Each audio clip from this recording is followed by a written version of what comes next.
How's it going, everybody? Destauch here.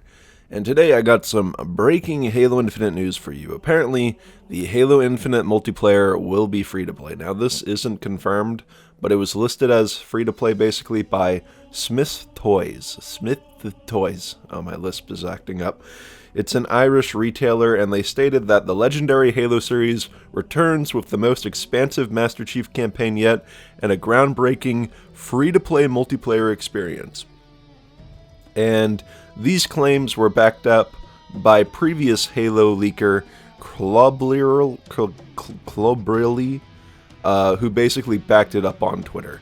Now, what do I think of this? Well, I think that this is a very odd predicament for Halo to be in. I mean, if we're gonna pay $60 for the base game, should we really be paying $60 if we're getting a free multiplayer pack? I mean, I don't know. I mean, if the campaign is big enough, then yeah, sure, 60. I don't know, it's just a weird scenario, kind of, but let's get on to the free-to-play aspect for multiplayer. Now, I actually think that this is a great thing for multiplayer, because a big issue with Halo 5, especially now, is they have to constantly rotate game modes because there's not enough players to kind of hold everybody into all those. But so with this, you could have more game modes because you'd have more players and you wouldn't have to rotate them as much.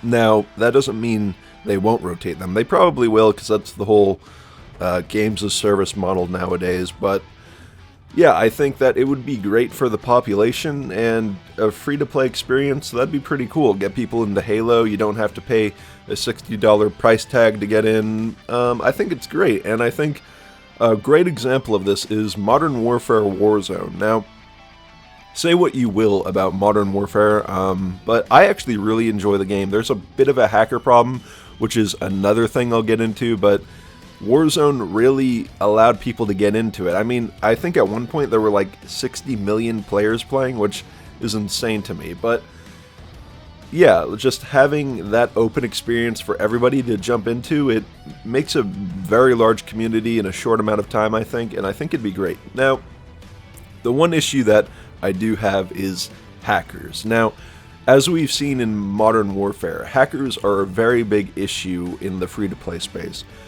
Now, I'm sure Microsoft could find some type of anti-cheat to fix this, but that is the one worry I have, because if you can, just make an account and play it for free, there's not a lot of people, there's not a lot of ways for you to stop them from hacking. So, it's one issue, but I'm confident in Microsoft handling it pretty well. At least, maybe better than Activision. Moving back to Clobrill's post, he also states that there will be a Battle Pass system, which doesn't really surprise me. I mean, MCC has a Battle Pass, and to me, MCC is kind of like a test bed for Halo Infinite.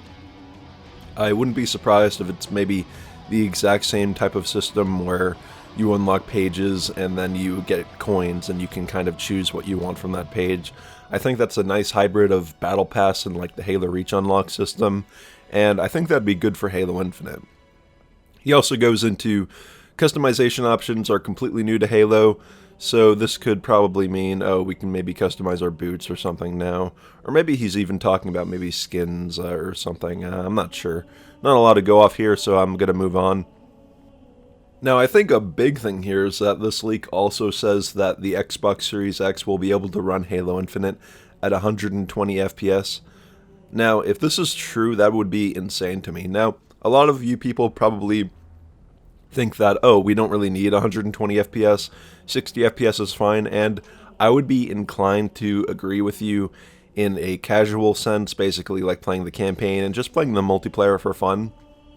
But 120 FPS for competitive gaming completely changes the game. I mean, it makes it so damn smooth, and I think that having this can attract a lot of big competitive streamers, especially if it's on console. I mean, it might be the only console experience that runs at 120 FPS and is a competitive shooter. So, I think this would be great for the competitive scene, and it'll attract a lot of people. I mean, who knows? Halo Infinite might become the esport of like the 2020s. I'm not sure about that, but people are always looking for the new hot thing, and maybe it's Halo.